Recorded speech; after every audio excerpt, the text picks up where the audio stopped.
تشہد آل محمد بلند صلوات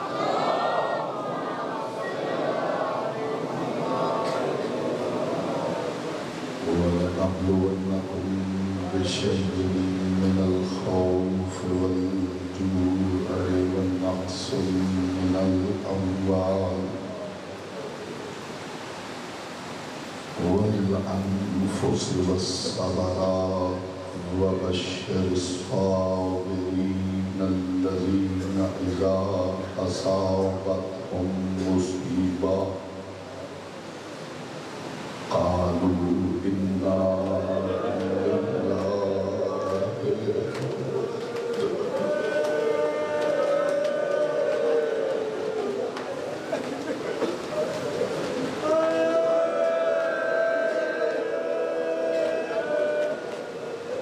غریبوں کی شان بے وارثوں کی شان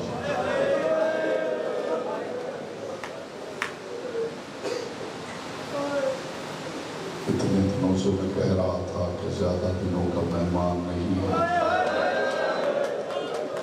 آ گئی نا شام غریبہ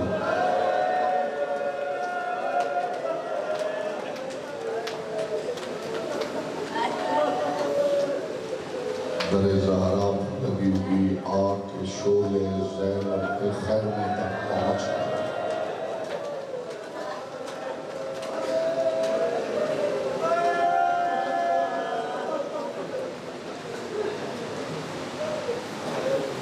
در زہرا پہ لگی ہوئی آگ کے شعلے زینب کے خیمے تک پہنچ گئے گردنیں کاٹنے کے لیے تلواروں کے بار ابھی ختم نہیں ہوئے تھے کہ چادریں چھیننے کے لیے سروں کو نیزوں کو بار شروع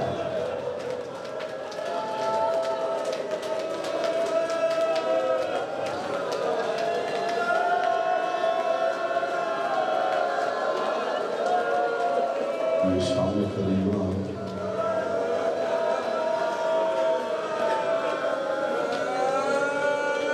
اس رات اس لیے جی بھر رو لینا چاہیے کہ محمد کی بیٹی آج واپس جا رہی ہے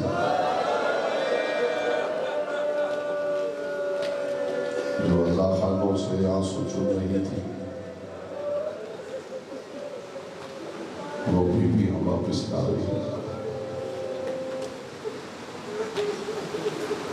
یہ شام ایک سوال کرتی ہے کہ قیدیوں کو اس لیے باندھا جاتا ہے کہ کہیں وہ باہر نہ جائے اس قیدی کو باندھنے کی ضرورت کیا تھی جو ہوا کے جھونکے کے ساتھ کبھی ادھر گر جاتا تھا کبھی ادھر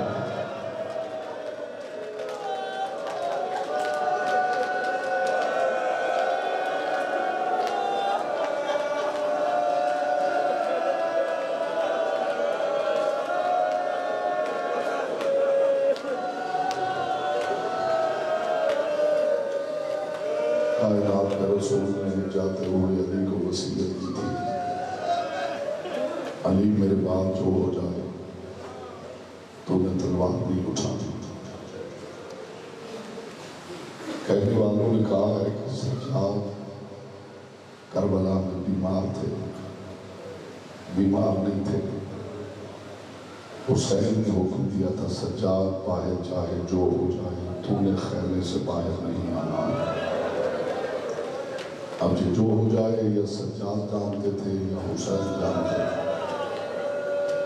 پھر تاریخ درد نے دیکھا کہ جب خیمے جل گئے اور علی کی بیٹی سجاد کو پشت پہ اٹھا کے نکل رہی تھی اس وقت سجاد نے کہا پوپھی اماں جب میرے بابا کے لاشے کے قریب سے گزرنا تو گواہی دے دینا کہ تیرا سجاد اپنے پاؤں پہ چل کے باہر نہیں آیا پوپھی اماں تو گواہ ہے تو مجھے لائی ہے میں خود باہر نہیں آیا یا زہرا یا زہرا یا زہرا یا زہرا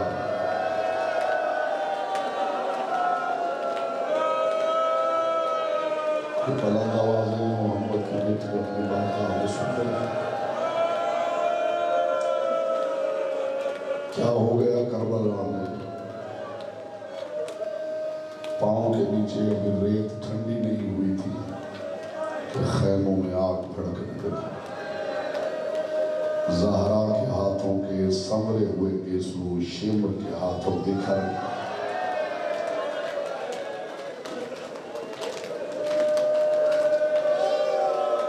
آسمان نے کربلا میں یہ منظر بھی دیکھا کہ جن گیسوں کو محمد کی بیٹی اپنے ہاتھوں سے سنوارتی تھی، ان گیسوں کے ساتھ شیمر خون آلود خنجر صاف کر گئے۔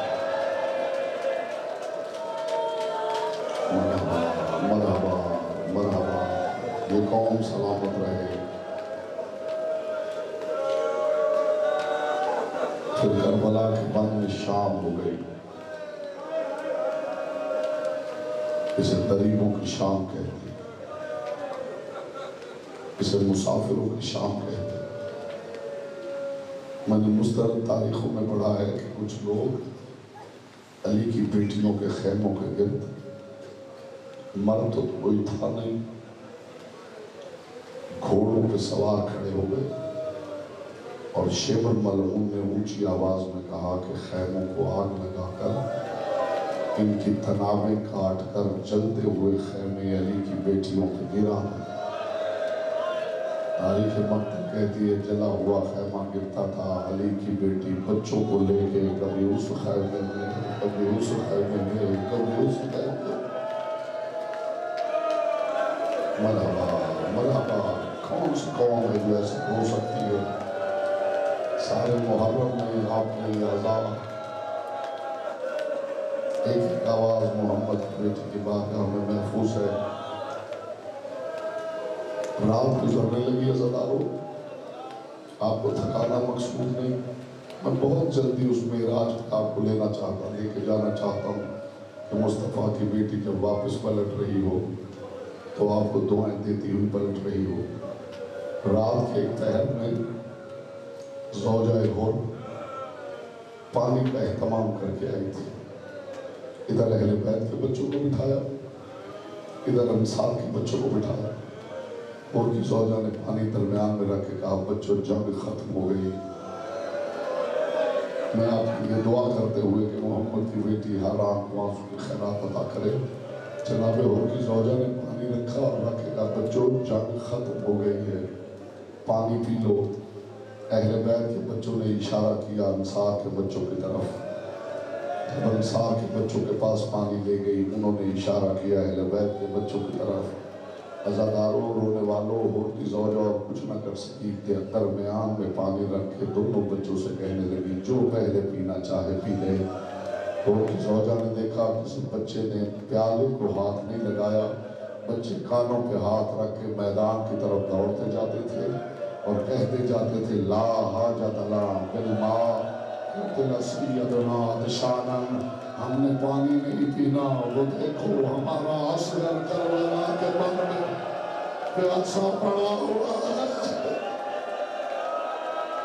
مرحبا مرحبا مرحبا، یہ بلند آواز محمد کی بیٹی قبول کرے، یہ بلند آواز محمد کی بیٹی قبول کرے۔ ایک درد میں عزاداروں کو سنانا چاہتا ہوں، خیموں میں آگ لگ گئی تھی۔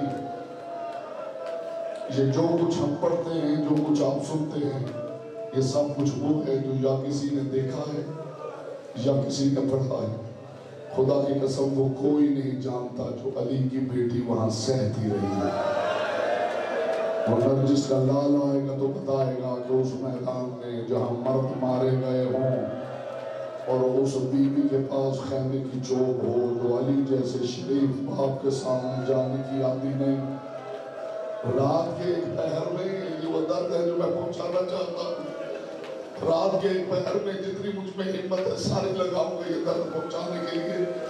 رات کے ایک پہر میں ظالموں کو پتا تھا کہ حسین کا ایک علی بیٹا باہر نہیں آیا۔ آپ نے کبھی سوچا ہے کہ کربلا میں جنہوں نے اصغر کو نہیں چھوڑا، انہوں نے سجاد کو کیسے چھوڑ دیا؟ میں بتاؤں اس درد کا راز کیا ہے؟ 35 سپاہی، چھوٹا سا خیمہ تھا، اس خیمے میں ایک چٹائی پر منہ کے بل غیرت کا مارا گرا ہوا تھا۔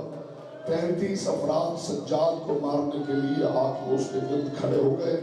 35 کے 35 اپنے زینوں سے اترے، سب کے ہاتھوں میں خنجر تھے۔ اس چھوٹے سے خیمے میں 35 سپاہی اکٹھے ہو گئے سجاد کو مارنے کے لیے۔ خدا کرتا یہ سجاد کو قتل کر دیتے، اس خیمے میں علی کی بیٹی نہ ہوتی۔ یہ ہر طرف سے خنجروں کے وار کرتے تھے، علی کی بیٹی اپنے آپ کو سجاد میں گرا لیتی تھی، کبھی دایا ہاتھ اٹھاتی تھی، پہلے زینب کا ہاتھ کاٹو، کبھی بایاں ہاتھ، پہلے زینب کا ہاتھ۔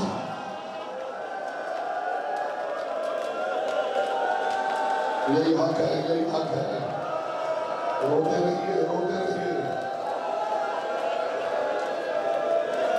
علی کی بیٹی نے بچایا ہے سجاد کو۔ علی کی بیٹی نہ ہوتی تو سجاد بھی کربلا میں مارے جاتے۔ خیموں میں آگ لگی ہوئی تھی، منہ کے بل غیرتوں کا مارا گرا ہوا تھا۔ اس کے بعد میں پڑھوں گا کیا، آپ سنیں گے کیا؟ میں عزادار کے دل کی نرمی سے واقف ہوں، میں ڈرتے ہوئے یہ جملہ کہہ رہا ہوں۔ خیموں میں آگ لگ گئی تھی، سید الساجدین منہ کے بل گرے ہوئے تھے کہ اچانک غیرتوں کے شہنشاہ نے آنکھیں کھولی اور دیکھا کہ پھپھیاں سامنے کھڑی ہیں۔ ایک مرتبہ علی کی بیٹی کی طرف دیکھا اور دیکھے کہا، پھپھی اماں ایسے سامنے کیوں کھڑی؟ سر جھکا کے کہا، سجاد تیری آنکھیں بند تھی اور شام کے بھیڑیے قرآن حیا کے سر سے غلاف نوچ کے لے گئے۔ کوئی سمجھا ہے میں نے کیا کہا ہے؟ کوئی سمجھا ہے میں نے کیا کہا ہے؟ سجاد تیری آنکھیں بند تھی، شام کے بھیڑیے قرآن حیا کے سر سے غلاف نوچ کے لے گئے۔ سجاد خیموں میں آگ لگی ہوئی ہے، بتا اندر جل کے مر جائیں یا باہر نکل جائیں؟ سید الساجدین نے فرمایا پھر باہر نکل جائیے۔ یہ کہہ کے سجاد نے پھر آنکھیں بند کر لی۔ تھوڑی دیر بعد آنکھیں کھولی تو بیویاں وہی کھڑی تھی۔ علی کی بیٹی سے کہا، پھپھی اماں تو گئی کیوں نہیں؟ رو پڑی اور رو کے کہا، سجاد سجاد میرے سر پہ چادر نہیں ہے، باہر میرے بھائی کے قاتل کھڑے۔ سجاد بتا زینب سر کے پردے کا کیا بنے؟ ایک مرتبہ دیکھے گا پھپھی اماں اپنے بالوں سے اپنے چہرے کو چھپا لیجئے۔ اب جملہ سننا علی کی بیٹی کا، فرمایا سجاد زینب کے بالوں سے چہرے کا پردہ تو بن جائے گا، بتا زینب کے بالوں کے پردے کا کیا بنے گا؟ اب سجاد نے کربلا کی خاک اٹھا کر پھپھی کے سر میں ڈالی۔ یہ وہ جملہ ہے جو ہمیشہ سے آپ سنتے آئے ہو، لیکن ایک راز عزاداروں تک پہنچانے لگا ہوں۔ سجاد کی آنکھیں بند ہو گئی، پھر آنکھ کھلی تو دیکھا سب بیویاں جا چکی تھی۔ ایک چھوٹی سی بچی سسکیاں لیتی ہوئی کونے میں رو رہی تھی۔ سجاد نے کہا، سکینہ جب سب چلی گئی تو کیوں نہیں گئی؟ جہاں پڑھنے والوں نے پڑھا کہ بچی نے کہا، بھیا سجاد جن کے بال بڑے تھے وہ پردہ بنا کے چلی گئی، میرے بال چھوٹے تھے میں پردہ نہیں بنا سکی۔ اسی جملے پہ ماتم کر لینا، بات ختم ہو جائے گی۔ یہاں باپ بیٹھے ہیں جس کی 3-4 سال کی بیٹی ہے، وہ گواہی دے 3-4 سال کی بچی کے بال اتنے ہوتے ہیں کہ وہ چہرے کا پردہ بنا لے۔ سکینہ بھی بالوں سے پردہ بنا سکتی تھی، اگر سکینہ کے بال شمر کے ہاتھوں سے بچ گئے ہوتے۔ اس ظالم نے سکینہ کی زلفوں میں ایسے ہاتھ ڈالا کہ بچی کے دونوں پاؤں۔ کرو ماتم، کرو ماتم، کرو ماتم۔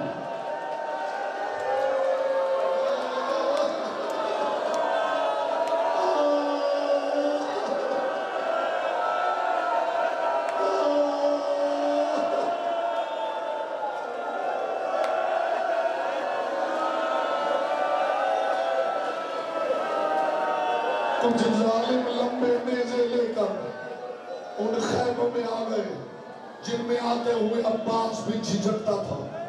آپ نے بس یہی سنا کہ یہ چادریں لوٹ کے لے گئے، یہ چادریں آسانی سے نہیں لوٹ پائے. انہوں نے ہاتھوں سے چادریں نہیں چھینی. انہوں نے نیزے کی علی کے ساتھ علی کی بیٹیاں اپنی چادروں کو پکڑتی تھی. یہ نیزے کی نوک سے 100 چھید کر کے علی کی بیٹیوں کے سر سے چادریں اتارتے رہے. پھر انہوں نے دیکھا کہ حسین کی سکینہ کے کانوں میں بندے چمک رہے ہیں. اس ظالم نے نیزے کی نلی آگے بڑھائی. سکینہ کی کان کے بندے میں نیزے کی علی ڈالی. کربلا کی سرزمین میں زلزلہ آ گیا. جب اس نے نیزے کو جھٹکا دیا بندہ بھی ٹوٹ کے اتر گیا. سکینہ کے کانوں کی لویں پھٹ گئی. سرخ موتی زمین پر. یا زہرا یا زہرا یا زہرا.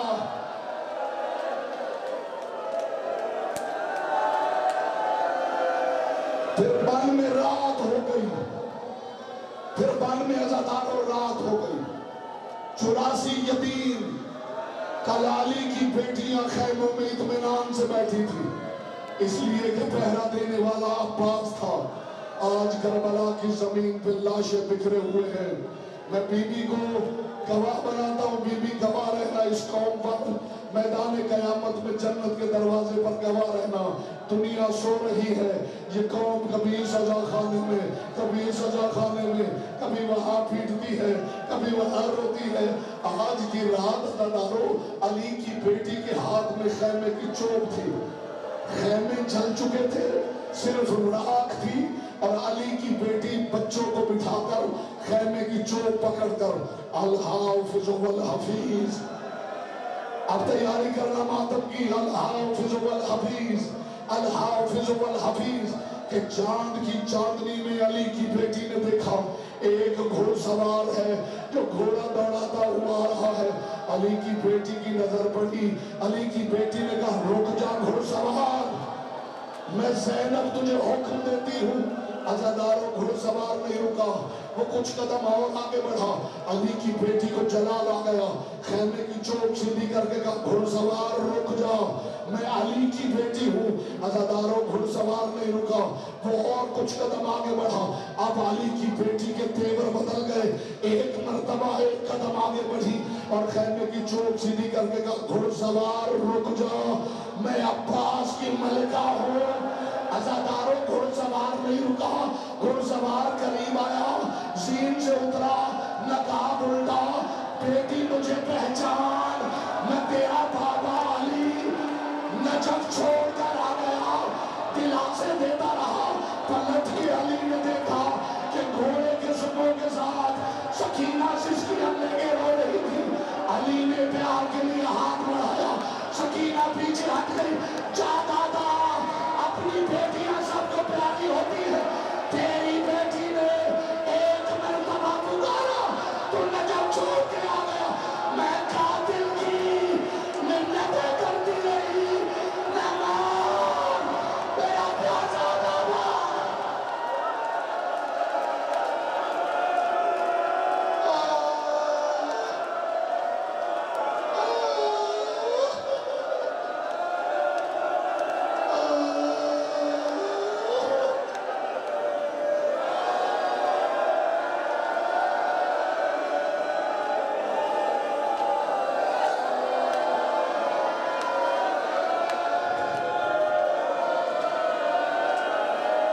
وَسَيَعْلَمُ الَّذِينَ ظَلَمُوا أَيَّ مُنقَلَبٍ يَنقَلِبُونَ.